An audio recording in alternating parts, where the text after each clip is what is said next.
Viuda pobre trabajaba para mujer temida, hasta que le dio un sobre. Ábrelo sola o no confíes en mí.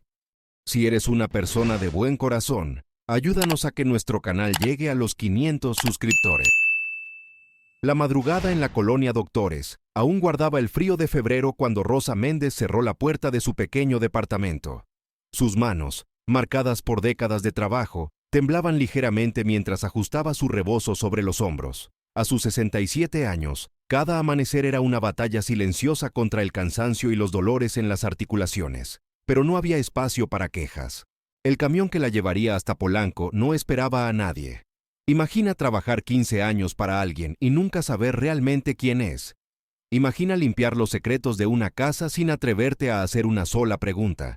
Imagina que un día, esa persona temida por todos te entregue un sobre y te diga, ábrelo sola o no confíes en mí. ¿Lo abrirías? ¿O el miedo sería más fuerte que la curiosidad?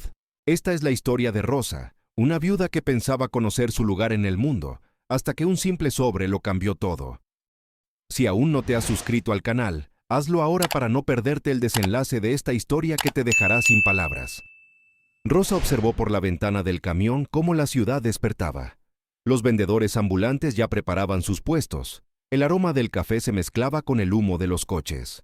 Cuando el transporte cruzó Paseo de la Reforma, el paisaje cambió drásticamente. Las calles estrechas dieron paso a amplias avenidas arboladas. Las construcciones modestas se transformaron en mansiones imponentes. La residencia de Catalina Velasco se alzaba al final de una calle privada en Polanco, rodeada de jacarandas que en primavera pintaban el suelo de violeta. Rosa introdujo la llave en la cerradura lateral, la entrada del servicio que había cruzado miles de veces.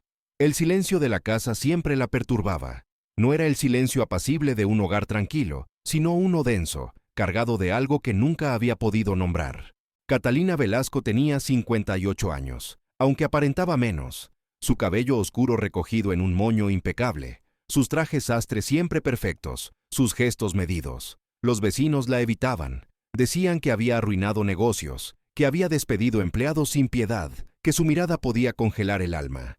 Rosa había aprendido a moverse en aquella casa como un fantasma, eficiente, invisible, silenciosa. Esa mañana comenzó su rutina. Preparó el café exactamente como le gustaba a la señora Velasco, amargo, sin azúcar, en la taza de porcelana blanca. Mientras el agua hervía, Rosa sintió un pinchazo en el pecho. Lo ignoró, como siempre. No podía permitirse estar enferma. Su nieta Lucía necesitaba dinero para los libros de la universidad, y el tratamiento para su presión arterial no se pagaba solo. Catalina apareció en el comedor exactamente a las 7, sin buenos días, sin una sonrisa, solo un asentimiento casi imperceptible mientras tomaba el periódico. Otro día en el reino de hielo había comenzado. El día transcurrió como cualquier otro. Rosa limpió los pisos de mármol, sacudió los muebles de la biblioteca donde Catalina pasaba horas encerrada, lavó la ropa de cama italiana que costaba más que su renta mensual. Cada movimiento era automático, perfeccionado por años de repetición. Pero ese día algo era diferente. Lo percibía en el aire, en la forma en que Catalina la observaba de reojo cuando creía que no se daba cuenta. A media tarde, mientras Rosa doblaba toallas en el cuarto de servicio, escuchó pasos firmes acercándose. Catalina nunca entraba ahí. Era un territorio invisible para ella, un espacio que prefería ignorar como si no existiera. Sin embargo, allí estaba, de pie en el umbral, con su presencia llenando la pequeña habitación. «Rosa», dijo con esa voz controlada que siempre usaba. «Necesito hablar contigo». El corazón de Rosa dio un vuelco. En 15 años, conversaciones como esa solo habían significado problemas. Un plato roto que debía pagar, una queja sobre algún detalle que había pasado por alto, un recordatorio de que era reemplazable. Se secó las manos en el delantal y se volvió, manteniendo la mirada baja como le habían enseñado desde joven. «Dígame, señora Velasco». Catalina sacó un sobre blanco de su saco. Era grueso, sellado con cera roja. Durante unos segundos que parecieron eternos, simplemente lo sostuvo, como si dudara. Sus dedos, siempre tan seguros, temblaban casi imperceptiblemente. Rosa lo notó. Era la primera vez en 15 años que veía algo parecido a la vulnerabilidad en aquella mujer. «Este sobre es para ti», dijo finalmente, extendiéndolo. «Pero debes prometerme algo». Rosa tomó el sobre con manos temblorosas. Pesaba más de lo esperado. No era solo papel, había algo más dentro. Ábrelo sola, continuó Catalina, con una intensidad en la mirada que Rosa nunca había visto. En tu casa, cuando nadie más esté presente, ni tus hijos ni tu nieta, nadie. Es importante, Rosa. Si no puedes prometerme eso, si no puedes confiar en mí aunque sea esta única vez, entonces devuélvemelo ahora. El silencio se instaló entre ambas. Rosa observó el sobre, luego los ojos de Catalina. Por primera vez, no vio frialdad en ellos. Vio algo que parecía miedo, urgencia, quizás incluso arrepentimiento. ¿Es mi despido?, preguntó Rosa con un hilo de voz. No, respondió Catalina con firmeza. Es todo lo contrario. Rosa guardó el sobre en su bolso gastado. No entendía nada, pero algo en la voz de su empleadora le decía que aquel momento era importante. Más importante que cualquier otro en esos 15 años de trabajo silencioso. Se lo prometo, señora Velasco. Catalina asintió. Se dio media vuelta y salió del cuarto sin agregar una palabra más. Rosa se quedó allí, sintiendo el peso del sobre contra su pecho como si fuera una bomba de tiempo. El viaje de regreso a la colonia Doctores se hizo interminable. Rosa apretaba su bolso contra el pecho mientras el camión avanzaba por el tráfico vespertino de la Ciudad de México. Las luces de los comercios comenzaban a encenderse. Los vendedores ambulantes ofrecían tacos y elotes a los transeúntes. El ruido habitual de la ciudad parecía amplificado, pero nada de eso importaba. Su mente estaba atrapada en aquel sobre blanco que quemaba contra su costado. Cuando finalmente llegó a su edificio, subió las escaleras con más dificultad que de costumbre. El cansancio del día pesaba sobre sus hombros, pero había algo más, una mezcla de ansiedad y curiosidad que la mantenía tensa. Al abrir la puerta de su departamento, encontró lo que esperaba. Su nieta Lucía estaba sentada en el pequeño comedor, rodeada de libros y apuntes de enfermería. «Abuelita, llegaste tarde hoy», dijo Lucía sin levantar la vista, concentrada en sus estudios. «Te guardé unos tacos que compré en el mercado». Rosa forzó una sonrisa. Lucía era su mayor orgullo, inteligente, trabajadora, soñadora. A sus 20 años, estaba logrando lo que Rosa nunca pudo: una educación universitaria, un futuro mejor. Cada peso que Rosa ganaba valía la pena cuando veía a su nieta inclinada sobre esos libros. «Gracias, mija. ¿Y tu mamá?» «Llegará tarde del trabajo. Dijo que no la esperaras despierta». «Perfecto». Rosa necesitaba estar sola, tal como había prometido. Pero Lucía no tenía intención de irse a ninguna parte esa noche. Tendría que esperar. Cenaron juntas en relativo silencio. Rosa apenas probó los tacos. Su estómago estaba cerrado por los nervios. Lucía le contó sobre un examen difícil de anatomía, sobre una profesora exigente, sobre sus planes de hacer prácticas en el Hospital General. Rosa asentía, sonreía, pero su mente estaba en otra parte. El sobre en su bolso la llamaba como un susurro persistente. Pasaron 2 horas que se sintieron como días. Finalmente, cerca de las 10 de la noche, Lucía bostezó y comenzó a recoger sus libros. «Me voy a dormir, abue. Mañana tengo clase temprano». «Descansa, mi amor», respondió Rosa, besando su frente. Esperó 15 minutos más, solo para asegurarse. Escuchó el sonido del agua en el baño, los movimientos de Lucía preparándose para dormir. Finalmente el silencio. Su hija Marta no llegaría hasta pasada la medianoche, como siempre que tenía turno doble en la fábrica textil. Era el momento. Rosa sacó el sobre de su bolso con manos temblorosas. Lo colocó sobre la mesa bajo la luz amarillenta de la única lámpara de la sala. El sello de cera roja brillaba como una advertencia. Por un instante, consideró no abrirlo, devolverlo mañana y fingir que nada había pasado, pero la voz de Catalina resonaba en su mente. «O confías en mí, o no». Rompió el sello. Dentro había 3 cosas. Primero, un fajo de billetes que hizo que su corazón se detuviera. Nunca había visto tanto dinero junto, 50,000 pesos. Segundo, una fotografía antigua en blanco y negro de 2 niñas pequeñas tomadas de la mano. Y tercero, una carta escrita a mano con la elegante caligrafía de Catalina. Rosa comenzó a leer, y con cada palabra, su mundo conocido empezaba a desmoronarse. La carta decía: «Rosa, lo que estás a punto de descubrir cambiará todo lo que creías saber sobre mí, sobre tu familia y sobre por qué el destino nos unió hace 15 años». Rosa no durmió esa noche. Se quedó sentada en la mesa del comedor. la carta de Catalina entre sus manos, leyéndola una y otra vez como si las palabras fueran a cambiar con cada lectura. El dinero permanecía intacto sobre la mesa, 50,000 pesos que de repente pesaban como una montaña de culpa ajena, que ahora cargaba sobre sus hombros. Recordó las pocas veces que había visto a su suegra Elena antes de que falleciera. Era una mujer de sonrisa fácil, manos trabajadoras, corazón generoso. Nunca la había escuchado hablar de Catalina, nunca mencionó a una amiga perdida. Quizás el dolor de aquella traición había sido tan profundo que Elena prefirió enterrarlo en silencio, como tantas mujeres de su generación habían aprendido a hacer con sus heridas. Cuando el sol comenzó a filtrarse por la ventana, Rosa tomó una decisión. A las 7 de la mañana estaba de vuelta frente a la mansión de Polanco. No había avisado que llegaría temprano. Usó su llave y entró por la puerta del servicio como siempre. Pero esta vez era diferente. Esta vez no era simplemente la empleada invisible. Era la portadora de una verdad que había permanecido oculta durante décadas. Encontró a Catalina en la biblioteca, sentada frente a la ventana con una taza de café intacta en sus manos. No se había cambiado de ropa desde el día anterior. Tenía ojeras profundas y el cabello, siempre tan perfectamente recogido, estaba suelto y despeinado. Cuando Rosa entró, Catalina se volvió con una expresión de terror, como si esperara un golpe. «No tenías que volver», dijo con voz quebrada. «Pensé que después de leer la carta...»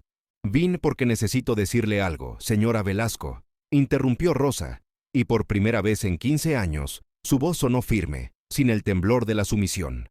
«Aceptaré el dinero. Lo usaré para los estudios de Lucía, para mi tratamiento médico, para darle a mi familia la estabilidad que Elena hubiera querido para sus nietos».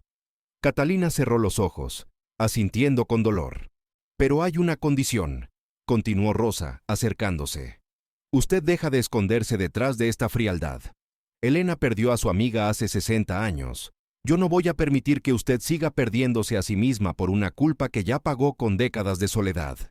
Catalina levantó la mirada, sorprendida. Lágrimas comenzaron a rodar por sus mejillas, lágrimas que probablemente había contenido durante 60 años. «No merezco tu compasión, Rosa. No se trata de lo que merece», respondió Rosa, sentándose frente a ella. «Se trata de lo que Elena hubiera querido, y yo la conocí lo suficiente para saber que ella tenía un corazón que perdonaba, que amaba sin condiciones, que habría querido ver a su amiga libre de esta prisión que usted misma construyó». El silencio que siguió fue diferente a todos los silencios que habían compartido durante 15 años. No era el silencio frío de la distancia, sino uno cálido, de comprensión, de dos mujeres que finalmente se permitían verse como seres humanos completos. «¿Podrías llamarme Catalina?», preguntó finalmente la mujer, con una vulnerabilidad que la hacía parecer décadas más joven. Sin el señora, solo Catalina. Rosa sonrió por primera vez desde que había entrado a esa casa hacía tantos años. «Solo si tú me llamas Rosa, sin más». Ese día marcó el final de una relación de empleadora y empleada, y el inicio de algo que Elena y Catalina habían tenido una vez, y que el destino, de manera misteriosa, había decidido darles una segunda oportunidad de experimentar. Una amistad verdadera. Lucía terminó su carrera de enfermería con honores. En su graduación, dos mujeres mayores se sentaron juntas en primera fila, tomadas de la mano, celebrando no solo el logro de la joven, sino también la redención de un pasado que finalmente había encontrado paz. Porque a veces, un simple sobre puede contener no solo papel y dinero, sino también la llave para liberar corazones que han permanecido prisioneros de sus propios errores durante demasiado tiempo. Rosa no durmió esa noche.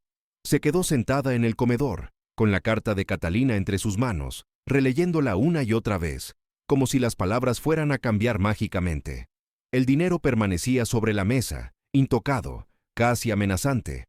La fotografía de las dos niñas la observaba desde el otro extremo, guardiana silenciosa de un pasado que Rosa nunca había conocido. Cuando los primeros rayos del sol comenzaron a filtrarse por la ventana, Rosa finalmente se movió. Sus huesos crujieron al levantarse, recordándole sus 67 años y las noches en vela que su cuerpo ya no toleraba como antes. Preparó café mientras su mente trabajaba, procesando, intentando decidir qué hacer. Su suegra Elena había muerto cuando Rosa apenas llevaba 2 años de casada con Roberto. La recordaba como una mujer callada pero fuerte, con una tristeza oculta en los ojos que Rosa nunca había comprendido del todo. Ahora entendía. Elena había cargado durante toda su vida con el dolor del abandono, con la herida de una amistad rota que nunca sanó. Lucía apareció en la cocina poco después de las 6, lista para sus clases. «Abuelita, ¿no dormiste? Tienes ojeras terribles», dijo con preocupación genuina. «Estoy bien, mija, solo pensando en algunas cosas», respondió Rosa, forzando una sonrisa. «¿Te sientes mal? ¿Quieres que me quede? Puedo faltar a clase si me necesitas». No. Tú ve a estudiar. Es lo más importante».